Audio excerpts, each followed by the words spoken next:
हम एक ही मेज में बैठे हैं, दूसरा कुछ खा रहा है, हमें जो पसंद है वो हम पा रहे हैं, राधा राधा राधा, उसका प्रभाव हमारे ऊपर थोड़ी पड़ जाएगा। एक ही ऑफिस में काम कर रहे हैं, दूसरा अपनी चाल चल रहा है, हम अपनी चाल चल रहे हैं, क्या फर्क पड़ता है। इसलिए ये बात रख कर कि हम विदेश में विषय बाहुल्यता होने के कारण भजन में हम गति नहीं कर पा रहे, ऐसी बात गलत है। बहुत से ऐसे भक्त हैं जो हम आपको बता सकते हैं, हमारे ही परिचय के हैं। एक तो ऐसे गृहस्थ हैं जो 30-35 वर्ष की अवस्था है, रुपया पैसा सब वैभव, और उन्होंने वृंदावन में संकल्प किया आजीवन ब्रह्मचर्य से रहूंगा, कभी कोई व्यसन नहीं करूंगा, कभी कोई गंदा भोजन नहीं करूंगा, और नियमित अष्टयाम सेवा अमेरिका में रह के कर रहे हैं। वो हर हफ्ते 10 दिन में भेजते रहते हैं इन लोगों के पास कि हमारे ये दिनचर्या चल रही, कोई त्रुटि तो नहीं हो रही, रंग बिहारी उनके पास भेजते रहते हैं। तो हम ये देख रहे हैं कि जैसी वृंदावन में भावनात्मक सेवा, ऐसी वो अमेरिका में कर रहे हैं। और अब जब आते हैं बड़े दैन्यता से रहते हैं, यहाँ साधारण अचला लगाया, साधारण कपड़ा पहनते हैं। तो हम अपनी रहनी से रहे।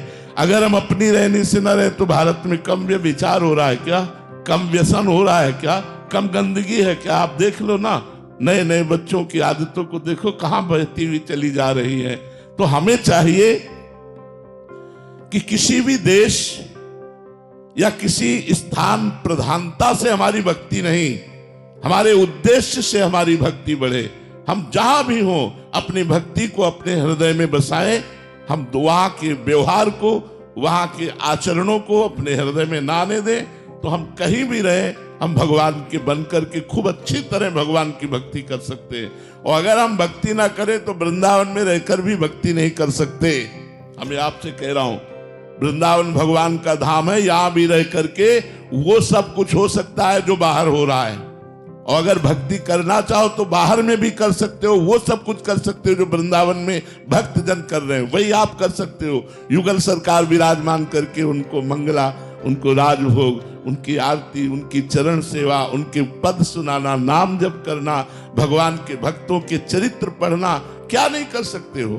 तो इसलिए हमें ये भी बात पसंद नहीं कि हम किसी देश का हवाला दे करके अपने जीवन को व्यर्थ जाने दें। नहीं, हमारा उद्देश्य मजबूत है तो हम चाहे जिस देश में रहे, चाहे जिस प्रांत में रहे, चाहे जिस जगह में रहे, हमारी भक्ति में कोई असर आने वाला नहीं। अगर हमारा उद्देश्य सही नहीं है तो भक्ति क्षेत्र जहां भक्ति नृत्य कर रही, वृंदावन में भी भक्ति नहीं कर सकते। उद्देश्य ठीक होना चाहिए हमारा। हमारे ऊपर भगवान की कृपा हुई है तब हम भक्ति मार्ग में कदम रखा है। अतिशय कृपा राम की हुई, पाव देह या मार्ग सोई। तो फिर अहंकार क्यों आप थोड़ी कर रहे हैं। भगवान आपके ऊपर कृपा करके आपको भक्ति का मार्ग दिया, भक्ति करने की शक्ति दी, भगवान का नाम कृपा करके आपकी जिह्वा पर चल रहा है, तो अहंकार क्यों। अविवेक के कारण अहंकार बढ़ता नहीं, तो विवेक धारण करो तो अहंकार किस बात का। हम क्या कर सकते हैं, हमें जो पावर है वो भगवान का दिया हुआ है, तो हम व्यर्थ में अहंकार क्यों करें। हमें जो सतमार्ग मिला है भगवान का दिया हुआ है, हम जो भक्ति कर रहे हैं भगवान के द्वारा दी हुई कर रहे हैं, हमारे ऊपर भगवान की असीम कृपा है, ये सोचना चाहिए। अहंकार करने की जरूरत क्या है। अहंकार से तो पतन हो जाएगा। अहंकार भगवान को पसंद नहीं। अहंकार अज्ञान के कारण हो रहा है, उसको हटाइए। भगवान की कृपा है, आपके द्वारा जो भक्ति हो रही है, हाँ बिल्कुल। अगर अहंकार रखेंगे तो जो हो रही है वो भी छूटती चली जाएगी और काम क्रोध आदि आपके ऊपर हावी हो जाएंगे और गिर पड़ोगे। जिसने जिसने अहंकार किया उसे मुंह की खानी पड़ी। अहंकार का त्याग करो, अहंकार ठीक नहीं है। जीवन का उद्देश्य भगवत प्राप्ति, और भगवत प्राप्ति का जब लक्ष्य बना लोगे तो अपने आप चलने लगोगे। लक्ष्य में बड़ी भारी ताकत होती है। जब हमारा लक्ष्य बन जाता है कि हमको ऐसे चलना है, हमको अमुक जगह पहुंचना है, तो हम में पावर आ जाता है। लक्ष्य में पावर है। प्रिया प्रीतम की प्राप्ति करनी है, भगवत प्राप्ति करनी है, तो यही तुम्हें धर्म से चलना सिखा देगा। जब हमारा लक्ष्य भोग होते हैं और हम भक्ति करते हैं तो नाटक बन जाती है, और जब हम भोगों में होते हैं और लक्ष्य भक्ति होती है तो हमारी वही भक्ति प्रकाशित हो जाती है। हमारी बात को समझना। चक्रवर्ती सम्राट महाराज अम्बरीश समस्त भोगों के बीच में रहते हुए भगवान की अनन्य भक्ति के द्वारा ऐसे रिझा लिया कि सुदर्शन चक्र उनकी सुरक्षा में रहता था। अंगरक्षक के रूप में सुदर्शन भगवान स्वयं रहते थे। तो जब चक्रवर्ती सम्राट से ऐसी भक्ति हो सकती है तो आप 2-4 परिवार वाले अपने घर में रहकर क्यों भक्ति नहीं कर सकते? भगवान की भक्ति बहुत कृपामयी है। सुख, शांति, आनंद, परमानंद इसी जन्म में भगवत प्राप्ति, ये सब भक्ति के द्वारा हो जाएगा। बस हमको चाहिए कि हम लगे रहें भगवान के चरणों में, नाम जप करते रहें, सदग्रंथों का पाठ करते रहें, संत जनों की वाणी सुनते रहें, अवसर मिले तो परोपकार कर दें। इसी से हमारे धर्म का पालन होगा और लक्ष्य दृढ़ हो जाने पर हमें भगवत प्राप्ति निश्चित होगी। हमारा लक्ष्य हो जाए कि मानव जीवन व्यर्थ नहीं जाने देंगे, इसी जन्म में हम भगवत प्राप्ति करेंगे। कुछ भी हो जाए, हम 100 बार गिरे, 1000 बार गिरे, तो भी हमारा जिद्दी स्वभाव यही कहेगा, मैं परास्त नहीं होऊंगा, मैं आगे बढ़ूंगा, मैं भगवान की शरण तक जाऊंगा, तो निश्चित भगवान की प्राप्ति हो जाएगी। इसमें बिल्कुल निराशा नहीं आनी चाहिए। हमारा लक्ष्य भगवत प्राप्ति बन जाए तो लक्ष्य में इतनी ताकत है कि धर्म से चलने के लिए हमको सशक्त कर देगा, मजबूत कर देगा। हमारे अंदर वो सब विवेक रूपी शस्त्र आ जाएंगे जिससे हम अधार्मिक प्रवृत्तियों का नाश करके धर्म में चल सके। इसलिए लक्ष्य बनाओ भगवत प्राप्ति। लेकिन भगवत प्राप्ति का लक्ष्य वही बना सकता है जो सत्संग सुनकर अधार्मिक भोगों का त्याग कर रहा है। जो अधार्मिक भोगों को भोगता है वो केवल मनोरंजन में ऐसा बोलता है मैं भगवत प्राप्ति करना चाहता हूं, वो कर ही नहीं सकता, वो अंदर सोच ही नहीं सकता। भोगेश्वर प्रसक्ता नाम तया प्रहृत चेतसाम व्यवसायत्मिका बुद्धि समाधो न विधीयते। भोग और ऐश्वर्य में जिसका चित्त अपहृत हो चुका है वो संकल्प ही नहीं कर पाता कि इस जन्म में मुझे भगवत प्राप्ति करनी है।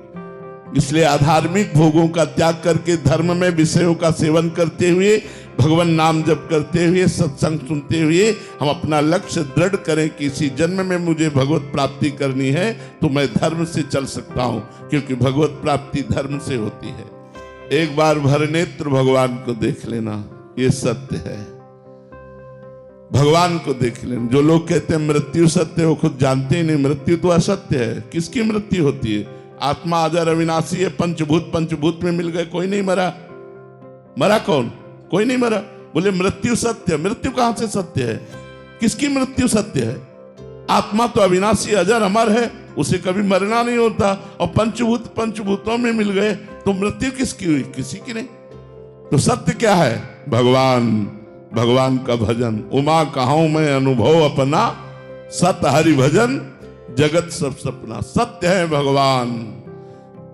अगर भगवान का भजन हो रहा है तो आपका सत्य में जीवन जा रहा है। अगर भगवान से विमुख हो तो भोग में जीवन, नरक में जीवन है, मृत जीवन है। मृत जीवन जिन हरि भगति हृदय नहीं आनी, जीवित सब समान ते प्राणी। वो मुर्दे के समान जिंदा माना जाता है जिसके हृदय में भगवान का स्मरण नहीं चलता, भगवान नाम जप नहीं हो रहा हो। व्यर्थ जीवन है। मरोगे तो क्या लाद के ले जाओगे? बिल्डिंग, बैंक बैलेंस, परिवार, रिश्तेदार, नातेदार, तुम्हारा शरीर भी यहीं भस्म हो जाएगा। 4 दिन की चांदनी देखो, 40 वर्ष व्यतीत हो गए, 50 वर्ष व्यतीत हो गए, पता नहीं चला। अब पता नहीं कितनी श्वासें हैं, उनमें भी कौन सा रोग आने वाला है। कैंसर आ जाए, क्या आ जाए, क्या परेशानी आ जाए, और उस समय भगवान का भजन कर पाएंगे क्या? अभ्यास नहीं किया स्वस्थ में रहकर भजन करने का तो अस्वस्थ अवस्था में फिर भजन नहीं होता। इसलिए यावत स्वस्थ मिदम कलेवरम यावत च दूरे जरा। जब तक तुम्हारा शरीर स्वस्थ है, बुढ़ापा दूर है, भजन करके भगवान की प्राप्ति कर लो। नहीं तो फिर अगर इस जन्म को व्यर्थ में नष्ट कर दिया तो अगला जन्म पता नहीं, नाली का कीड़ा बने, भूत बने, प्रेत बने, क्या बने, कुछ भरोसा नहीं हमारे कर्मों का।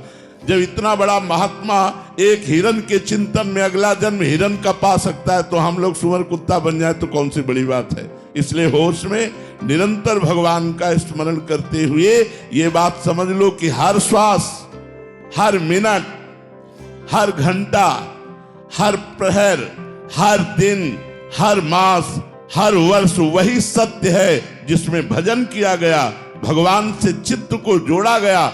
और अगर भजन नहीं किया गया तो हर श्वास व्यर्थ जा रही है। हमारा समय व्यर्थ जा रहा है। इसलिए सत्य है भगवान और भगवान का भजन।